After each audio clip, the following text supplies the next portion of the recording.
I'd say it's incredibly unique, to be honest, whether it's music production, radio, DJing. I haven't ever heard of anything like it. I really enjoy like the community of it because like everyone's really friendly and everyone's like always like saying hi and stuff. It's just really interesting and it gives you like loads of creative freedom because there's no like set rules that you have to do this, you have to do that, and you can like make it up yourself. I wouldn't have thought about radio as a career before, but it's definitely an option now and it's something that I've enjoyed doing. It's helped me find more options for things that I could do when I'm older. Our mission is to mobilise marginalised young people, helping them to lead digital production opportunities together to improve their well-being and facilitate creativity, expression and agency. We tend to work with some of the most challenging young people or young people in quite challenging circumstances across Torbay, although our work has spread outside of Torbay as well. These could be young people who are facing challenges due to the type of education they're in, or social problems, economic problems. I mean, Torbay throws up lots of issues for young people. I mean, 1 in 4 young people here are in poverty. So we tend to find that young people have lots of issues that they bring to us as well. And we help to try and channel that through our workshops and our skills in music and radio to give them a voice and to talk about their feelings and how it affects them and hopefully combat that in some way. So it's very much an early intervention piece of youth work that we're doing, and the Sound Communities team engage those young people in many different creative processes. What's special about our approach is that we trust the young people from the off when we work with them. There's no hesitancy and we're very inclusive in how we work with these young people. I'd like to think that the tools that we use really attract the young people that we work with. So if we're using music or radio, it's current around their interests. So using DJ and music production, it's everything that kids want to be doing. It's exciting to them.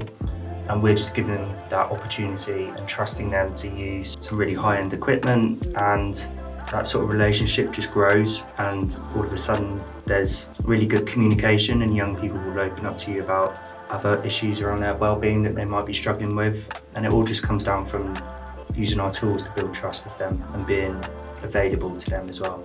It's working alongside what young people want to do themselves. From the first day when I came and saw a show with Dan when he first came to have a look around, it hit me how different this was to any other youth work I've ever seen. And through my job, you know, I've been and interviewed lots of groundbreaking projects and lots of different things.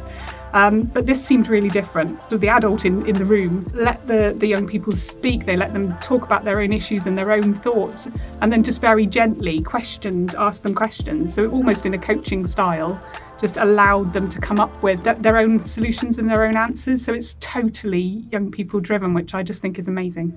It was just good just to have people hearing it, and it was getting my feelings out, and it was all about tackling loneliness. And because of all these things that I was talking about, it was all based around how lonely I have felt. From this project, what it's done, it's given them the skill to have a voice, to let us know what they need to help them improve. Before I got involved, I was in quite a bad place. I think Ocean Youth has been a part of helping me along the way and getting me out of that bad place. So. Whenever I feel like I'm bleeding, I've been through the struggle, I've been through the rut, panic attacks on the daily, my mind's misleading me. They could be going through some difficult times, they find it hard to engage and hard to talk to people. So we just help them to have a voice and help them be creative and express themselves. I have seen young people respond in writing music, writing words, and the level and depth of the feeling they feel able to write in a song is still astounds me, because these young people struggle to talk about those feelings. You ask them to write a song and it all just comes out beautifully. And then they put that to music, and it's something they're very proud of. There is a whole sort of hesitancy of young people showing their vulnerability, especially in group sessions. So it's just, I guess, it's using our skills to try and coax that out of them, really, that actually it's not this whole front and it's okay to explore and try new things. Wanna be that man with a million fans, wanna be that man, wanna count them bands, wanna count all the bands, wanna see all the money, be through a lot, haven't been funny, yeah. Cause I quit that other job though. I understand though. Hey, we should just talk and freestyle. It was an opportunity, and round there, there's no opportunity, so this is our chance to make something of ourselves. Everything about music, everything, like being here, just everybody here, it's just one of them, innit? I just enjoy it a lot. Our young people have always shaped the content that they've produced when they're with us, and they've even co-designed most of the projects that run here. But what's really exciting development for Sound Communities is we've been in discussion with our young people about how they can start to take a more active role in actually owning and selling the products that they produce. So for example, we've got a group of young people who have just organically set up their own label recently. We've got young people who are bringing in funding for producing podcasts, and what we want to do with them and what they want to do too is to actually start managing those budgets themselves, so they're actually getting experience of running social enterprises. The impact that this is having on the young people already is really tangible. It's like they're even more driven and motivated to achieve. The Sound Life podcast, presented by young people for young people to combat loneliness. Hello everyone, welcome to the second episode of the Sound Life podcast. Everyone's stuck inside at the moment and we're all probably feeling a bit lonely. So we thought now would be the perfect time to talk about it. We've got fun ways to stay connected at home. I'll be playing some songs from our collaborative playlist. And we've got lots of interviews with other young people about loneliness, how it's affected them, and any advice they have that might help you. We run the club for young people with disabilities, all sorts of disabilities, from Down syndrome to cerebral palsy to autism. Some of our young people struggle to speak, so when they're asked to talk on the radio, that's going to be a real challenge for them. And the way your guys work with our young people has been great. We've done the live broadcasts, and some of the ones with the biggest challenges have spoken on the radio. At the beginning, they didn't want to do it, they were scared and they were very reluctant to have a go, but they were encouraged by yourselves to try, and it's actually quite amazing watching them speak and the way they light up afterwards and they're hearing themselves. It's had probably more impact on me listening to them, because some of them, especially the more autistic ones that don't engage with others that well, I was actually quite shocked to hear them saying, yeah, I'm lonely at times, and it's made me think about those young people a bit differently. And describe for the listeners what Fred's hair looks like. Black and curly. It is, isn't it? It's very good head of hair. Thank you. And what do you like about it? It's cool and it's quite curly.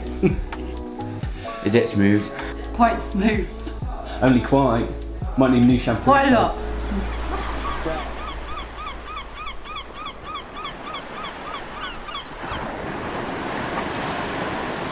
How did I come to join? When I was like 10 years old and they showed up at my primary school, and I've now been here for like nearly 8 years, still. Well, I first started when the studio was back at Parkfield, just enjoyed it, and same as you. What have you learned at Sound Communities? To believe myself on what I actually can do, and I can actually do it, and that you can like do whatever you want to do. It's not us as the main staff members that are inspiring the young people. It's the young people that we've taken to the next stage that are sort of those young leaders now that are inspiring the other young people. So I think it's definitely made me more confident. I couldn't speak in front of a big group of people before I started. It's helped me to feel part of the family, and it's like everybody at Ocean Youth is so like understanding, and like they'll try to help me feel better, and everybody's just like a friend, and this whole family of friends. I've also learned like communication skills, like talking, and also I've become more confident because I have to like record a radio show. So like I don't mind talking in front of people and stuff like that now. He's just really developed in the way he communicates now and the way he can carry himself, and also the sort of the impact it has when he tells other people that he does it. He's really proud of it, and you can see him grow, and that's amazing, because that's really what I wanted him to get, is the communication and the self-confidence. You know, just hearing him today, it's just brilliant. And one of our young people is going to start doing an apprenticeship with Mike, and that young person had no idea what he wanted to do. But since he's found that outlet with Mike, he's joined a football club, he's joined a different youth club, and he's become kind of a peer mentor youth worker. None of that would have happened because that young man didn't know what he wanted to do and thought he couldn't do anything. and that's his future has opened up, and I would attribute that pretty well to sound communities. It's kind of boosting my confidence up from like 10% to like 20% till it gets to 100. When I first came here, I wasn't really expecting to do much with my life because my grades were just consistently getting worse. But then after a while of actually being here, I've actually realised that there's so many opportunities that this has given me and that I have with my life, and I have so many more and new aspirations. So individual children, I've seen a massive increase in their confidence, their ability to speak in public or to do presentations, and just a real rise in their self-esteem, which has been lovely, their excitement, their self-belief. So that was really lovely to see. After working with you lot on the radio, it's made me feel much more better, more confident in myself. I feel a bit more better here in front of people, speaking on the radio. That would have been really difficult before. It's always something I wanted to do, but I would have found it really difficult. But now it's nice. It's definitely helped me so much.